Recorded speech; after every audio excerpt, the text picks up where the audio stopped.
है वो तंत्र का मार्ग है। जैसे स्त्री और पुरुष,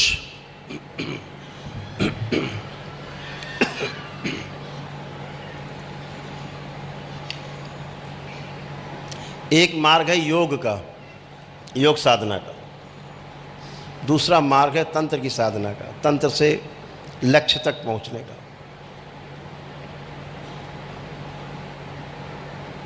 योग साधना को पुरुष प्रवृत्ति के रूप में जाना जाता है और तंत्र साधना को स्त्रियोचित रूप में जाना जाता है।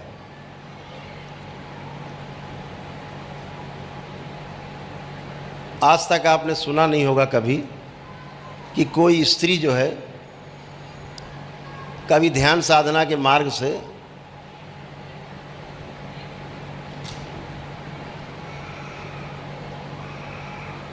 मुक्त हो पाई हो।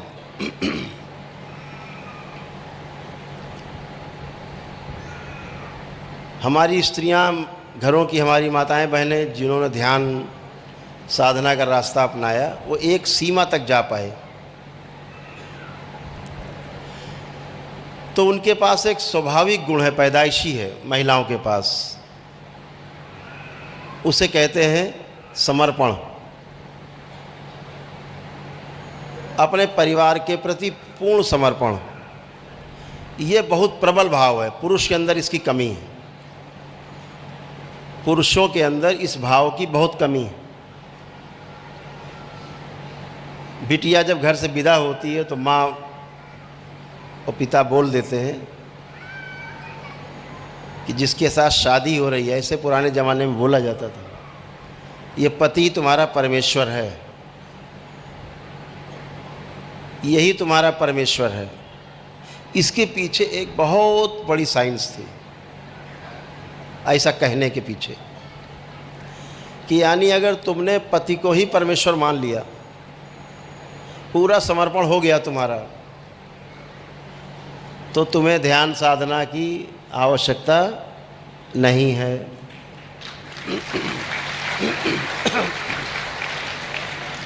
ऐसे ही मुक्ति है तुम्हारी। समर्पण ही मुक्ति की ओर ले जाता है, क्योंकि समर्पण कोई विधि नहीं है। समर्पण में कोई विधि नहीं होती। विधि तो ध्यान साधना करोगे, तंत्र साधना करोगे तो विधि है, लेकिन समर्पण के लिए कोई विशेष विधि नहीं है। स्त्रियों के पास इसकी बहुतायत है। समर्पण तो बस हो जाता है। आपने तमाम विधियां ट्राई की, तमाम तरह से आपने रास्ते बनाए, तमाम तरह से कोशिश की जानने की, नहीं जान पाए तो फिर कहीं समर्पित हो गए, समर्पण हो गया, हताश हो गए, बैठ गए, सो हो गया समर्पण। बच्चे खेल रहे हो 4, 6, 10, कभी आप देखिएगा, कभी आप प्रयोग करिए, उसमें कोई एक बच्ची खेल रही हो, एक बच्चा छोटा सा जो उठ बैठ न पाता हो, 6-8 महीने का हो, चारपाई पे लिटा दो जहाँ बच्चे खेल रहे हो आसपास, थोड़ा सा बच्चे को रुला दो, सब बच्चे खेलते रहेंगे, लेकिन जो बच्ची होगी उसमें वो खेल छोड़ देगी, वो बच्चे को चुप कराने पहुँच जाएगी।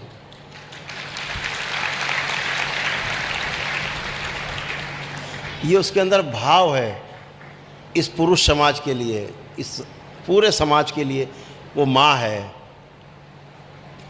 उसके अंदर ममता है, उसके अंदर गहरा समर्पण है।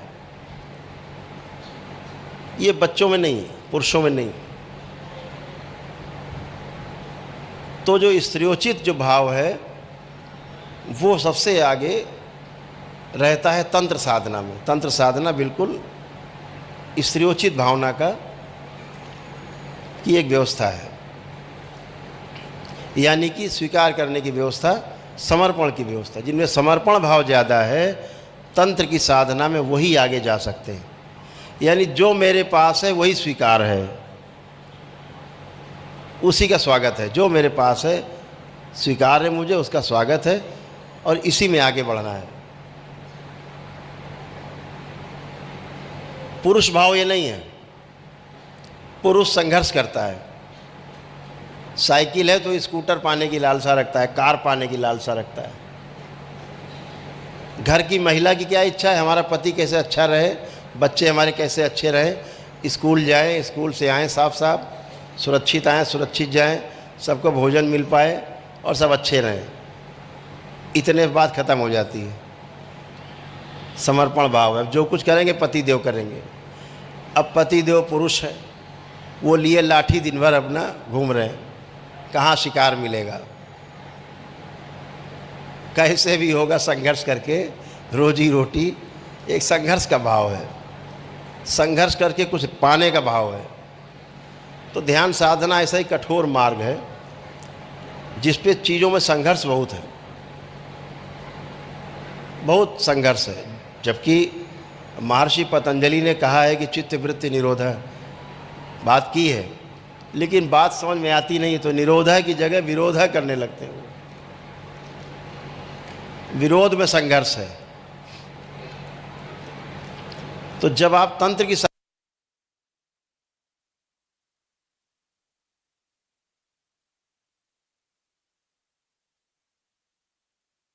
लड़ाई नहीं लड़नी है कि बहुत भूख लगती है तो क्या करें, अब उसी से लड़ रहे हैं कि नहीं खाएंगे। ऐसा नहीं कि नहीं खाएंगे, संतुलन में जहाँ पर देखा जाए, आराम से अपने को खाते हुए देखा जाए। जहाँ भूख शांत हो जाती है वहाँ खाना बंद कर देना चाहिए। नहीं हम तो पेट ही भर के खाएंगे, कुछ भी हो जाए, देखा जाएगा,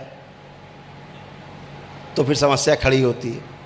तो तंत्र कहता है कि जो मेरे पास है उसको केवल अपनी दृष्टि परिवर्तित कर लेनी, बस, और कुछ नहीं करना है।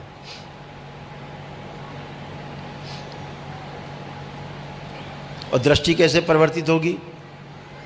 तो दृष्टि परिवर्तित होगी आपके भाव से।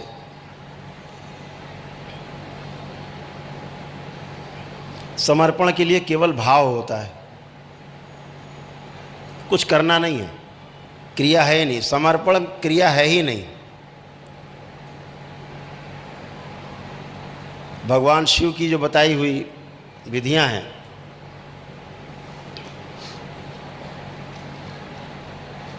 जब माँ पार्वती से वो संवाद कर रहे हैं, बता रहे हैं, सुना रहे हैं, तो कई बार हमसे लोग पूछते हैं कि पार्वती तो अर्धांगिनी थी शिव की, और जब अर्धांगिनी थी तो उन्हें सब पता ही था, तो शिव से पूछने की क्या ज़रूरत थी? उन विधियों के बारे में जो ध्यान की सर्वोत्तम विधियां हैं,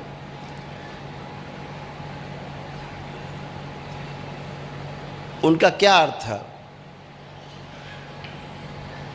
पूछने का क्या मतलब? वो तो पता ही था उनको। तो भगवान शिव इसका भी उत्तर देते हैं। क्या उत्तर है? कि पार्वती का समर्पण शिव में था। उन्होंने कभी सुना ही नहीं, जानने की कोशिश ही नहीं की कौन सी विधियां हैं तुम्हारी, क्योंकि समर्पण में विधि की आवश्यकता नहीं है। तो पार्वती जी को विधियां इसीलिए नहीं पता थी कि वो तो समर्पण के भाव से थी। तो शिव जी क्या कर रहे हैं, क्या बता रहे हैं, क्या दुनिया को दे रहे हैं, सृष्टि को दे रहे हैं, उनसे कोई लेना देना नहीं।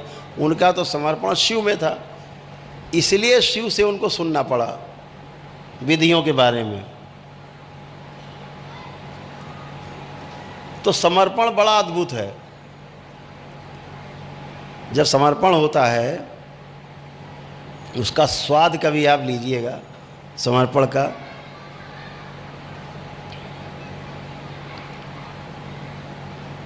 जैसे हम लोग ले रहे हैं दरबार के सब यहाँ बच्चे हैं, तमाम को समर्पण भाव में धीरे धीरे धीरे धीरे एक एक कदम आगे बढ़ा रहे हैं। एक कदम आगे, दो कदम पीछे, कभी 4 कदम आगे, 1 कदम पीछे, जैसा जहाँ लगा। जब तक बुद्धि काम करेगी, जहाँ तक बुद्धि का प्रयोग होगा वहाँ तक समर्पण नहीं होगा। बुद्धि है तो मतलब युक्ति है आपके पास, आपको लगता है कुछ हम जुगाड़ कर लेंगे। जहाँ स्वयं करने की बात आती है वो पुरुषोचित भाव है, पुरुषोचित है, पुरुष की तरह संघर्ष करके प्राप्त कर लेने वाला भाव है। और जो समर्पण भाव है कि समर्पित हैं, जो हो रहा है ठीक है, स्वीकार है। तो ऐसे ही जब समर्पण में आप उतरते हैं तो उसे तंत्र कहते हैं।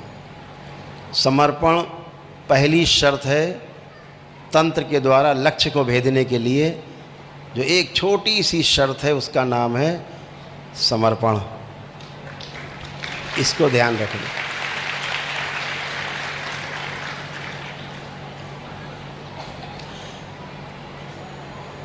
योग के द्वारा जाएंगे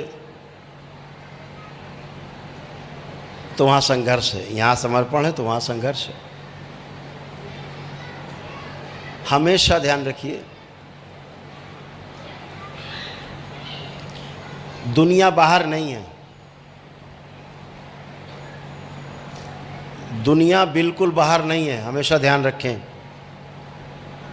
हमारी दृष्टि जितनी है सब बाहर है।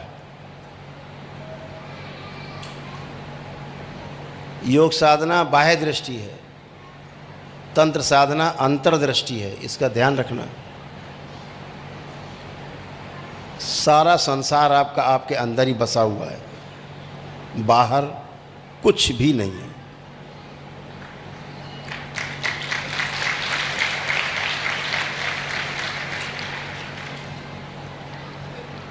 यत् पिंडे तत् ब्रह्मांडे, हमारे महापुरुषों ने कहा है। यही ब्रह्मांड है।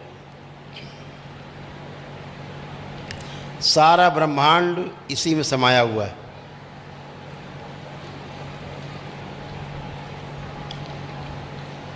मनुष्य का शरीर एक ऐसा शरीर है जिसमें इस सृष्टि का एक एक कण, हर वस्तु का इसमें समाहित है। इसके अंदर सोना भी है, इसमें चांदी भी है, इसमें लोहा भी है, इसके अंदर तांबा भी है, इसके अंदर दुनिया की हर गैस है। जितनी गैसें होती हैं सब इस शरीर के अंदर है। जल भी है, वायु तत्व भी है, आकाश तत्व भी है, पृथ्वी तत्व भी है और अग्नि तत्व भी है। सब कुछ इसी शरीर में है। ऐसा कोई स्थूल तत्व बाकी नहीं, ऐसा कोई सूक्ष्म तत्व बाकी नहीं जो इस शरीर में नहीं है। एक अनुपात में है।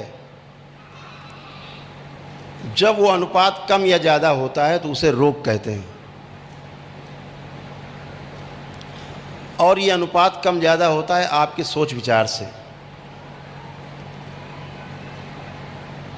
आपका जो सोच विचार है नकारात्मक है तो एक तरह से आप होते हैं। आप सकारात्मक हैं तो सकारात्मकता के साथ दूसरे तरह से आप होते हैं। कोई भी आपको देख के चेहरा बता सकता है, साधारण व्यक्ति, कि आप नकारात्मक सोच रखते हैं कि सकारात्मक सोच रखते हैं।